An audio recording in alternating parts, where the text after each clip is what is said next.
So you remember when I said I wasn't going to buy any more books until I'd finished what was already on my bookshelves? All I have to say is I'm sorry, okay? But this is crazy and I feel a little bit ashamed of myself, I'm not gonna lie. I feel very odd about the fact that I have purchased 18 books in like the last week. Like, this started off because I got a voucher and I was like, yeah, I'm gonna use it on books because I'm gonna allow myself that because I'm not spending my own money. And then I spent my own money. So here we are, doing a thing. First off, I'm going to clear some of the books that I was allowed to buy off the whole list. So that is the book club pick for my family book club for this month, which is And Then There Were None by Agatha Christie. All I know about this is that it's a murder mystery and it's my first Agatha Christie book. And we'll see what we do with it. I'm definitely going to be vlogging it because I have something in mind that fits this book in terms of my vlogs, so stick around to see what I think of this. Then we've got next month's book club picks for both book clubs, which is If We Were Villains for my family book club and Sharks in the Time of Saviours for my Pocket Pages book club. If We Were Villains is by M.L. Rio and it is a dark academia sort of, I think it might also be a murder mystery, which is hilarious that I've got two in a row that are murder mysteries, but I am very excited to read this because I'm kind of delving into dark academia in the month of March anyway, so it fits really nicely with this book club pick. Sharks in the Time of Saviours by Kawai Strong Washburn is about a boy that gets attacked by a shark but is magically left unharmed, and his life in Hawaii based around this miracle. That's all I know. I kind of took that off the blurb, but I'm excited about this. I think the cover looks beautiful. Realised just after I purchased it that it was somewhere else for cheaper in hardback with the same cover as well, so I'm a bit bummed about that, but I have it and it's pretty. For the Pocket Pages book club in April, Allie picked Little Fires Everywhere by Celeste Ng. This is a suburban thriller as far as I am aware. It got made into a TV show and I was desperate to not get the TV show cover when I was buying it. So I ended up buying a 2-pack of Celeste Ng books because that was the only option that had a cover that wasn't the TV show cover. It wasn't even this cover, to be fair. It was the other one. I will put a picture in of it. It is like just like a suburban diorama with like some sans serif font rather than like the kind of script cursive vibes that are going on with this one. So yeah, I bought the Everything I Never Told You as well. This isn't a book club book, obviously, but this is, I haven't even looked to see what this is about. I assume it's sort of a thriller as well. It looks from the back of this a little bit like The Lovely Bones, if you've read that. The first line on the blurb says Lydia is dead, but they don't know this yet. So yeah. Oh look, Lovely Bones is actually written in the book cover in one of the testimonials, so I suppose I was right. The final book I was allowed to buy is our June pick for my family book club. I haven't really explained how it works, but I've got two sisters, Molly and Maisie, and we are alternating who picks a book. So I did January and I picked On Earth We're Briefly Gorgeous. Molly chose And Then There Were None, and Maisie chose If We Were Villains. But for June, Maisie has picked The Spanish Love Deception, which funnily enough I bought her for Christmas. So when I picked it up on Amazon, it was like, you've already bought this, what are you doing? I believe this is sort of like a fake dating trope sort of romance. It's been everywhere on the internet recently, so I'm excited to read it. Okay, now we're on to the stuff that I really shouldn't have been allowed to buy, but here we are. I started off in a charity shop and I picked up Room by Emma Donoghue because I've been interested in this book for ages, and it's something that Allie has also read and recommends and is on her favourite shelf. My sister Maisie studied it for university because she's doing an English literature degree.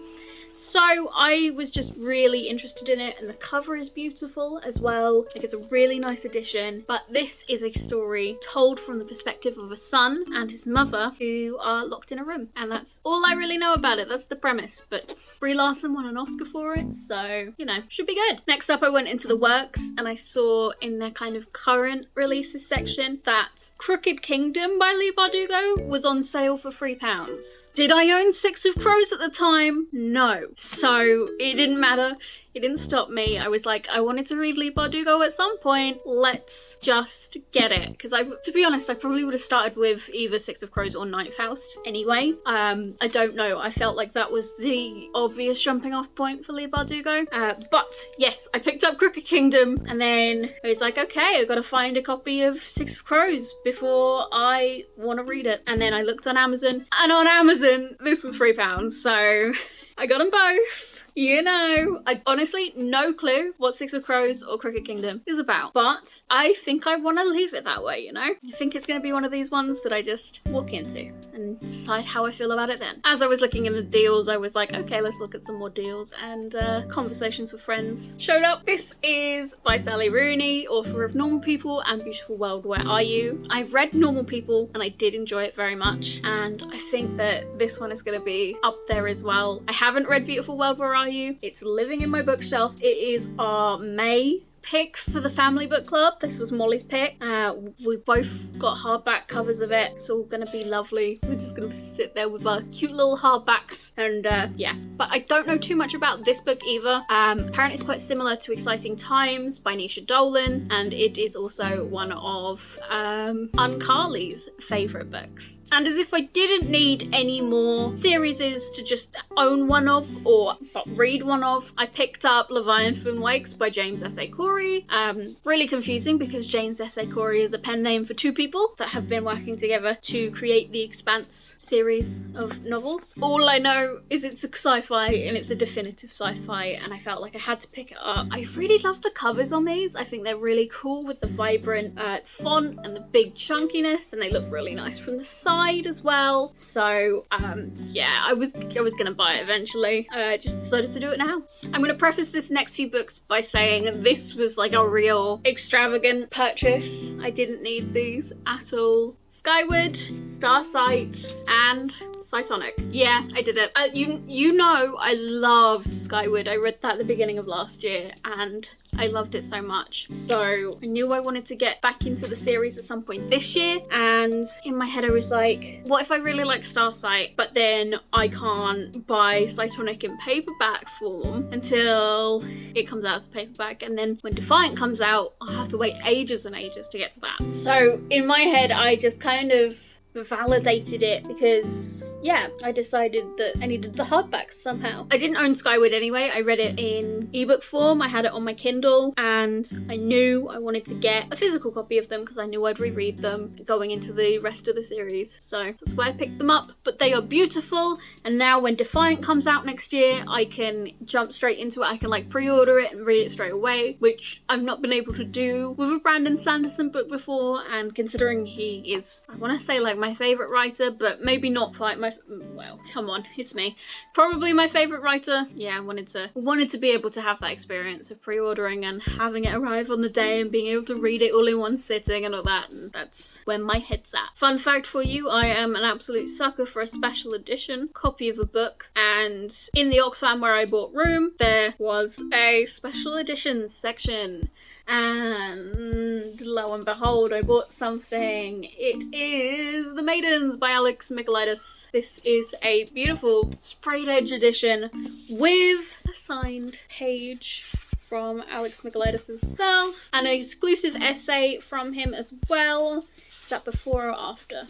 I think it's at the very end. We've got the essay. But yeah, this is another sort of academic writing, not academic writing, it's very comparable to If We Were Villains and The Secret History due to its kind of secret society, campus setting stuff going on. So this is probably going to get read in March as well. So they're not just going to sit there and look pretty. Okay, are you ready for the most extravagant purchase I have? This might be the most extravagant books I own, possibly. I love poetry and I don't know enough poets, and I really want to get into poetry like in a massive way, and I saw these books. First off, they're beautiful. This is a poem for every day of the year, and I also have a poem for every night of the year, as well as a poet for every day of the year. And they haven't skimped. It's 366, so even if you bought this on a leap year, you'd have been fine. But these are fantastic collections of poetry, 366 poems with a little bit of introduction to the poet or the works at the beginning. I've had a little look through so far, and the editor has done a really good job of really capturing why they're such good poems in the little paragraph above in the book. And now I have all these new poets and poems to get all excited about. Now I need to put all these in my bookshelf. I don't even know if I have room for all of them, but there's gonna be a whole new layout behind me the next time you see me. Thank you for watching, thank you for sticking around, and